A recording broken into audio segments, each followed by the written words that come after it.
نحمده ونصلي على رسوله الكريم أما بعد أعوذ بالله من الشيطان الرجيم بسم الله الرحمن الرحيم أولم نعمركم ما يتذكر فيه من تذكر وجاءكم النذير.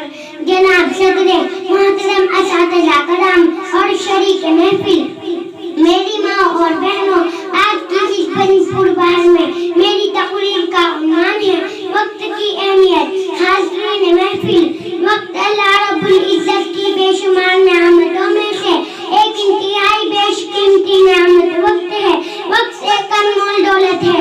وقت ایک ایسا خزانہ ہے جس کی قیمت لگانا کسی طرح ممکن نہیں. وقت ایسی چیز ہے جس کا ایک لمحہ بھی گزرنے کے بعد دوبارہ حاصل نہیں کیا جا سکتا. وقت کا صحیح استعمال ہی انسانی زندگی میں وقت کی کامیابی کی ضمانت ہے. وقت ایک سرمایہ ہے.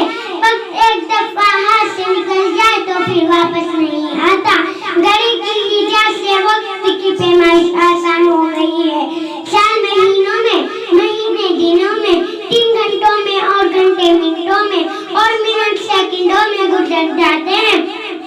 کائنات کے نظام کا بغور جائزہ لینے سے یہ حقیقت واضح ہو جاتی ہے کہ نظام ہستی کا ہر ذرہ وقت کی پابندی کی تلقین کر رہا ہے. سورج کے طلوع و غروب کے اوقات مقرر ہے. اسی طرح چاند بھی محو گردش ہونے کے لیے اپنے متعین وقت کا پابند ہے. دن اور رات اپنے وقت کے پابند ہے.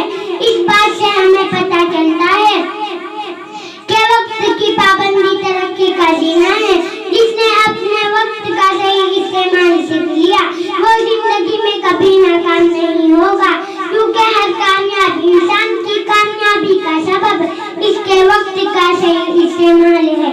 جب ہم وقت کو اہمیت نہیں دیتے، اسے ضائع کرتے ہیں، تو وقت بھی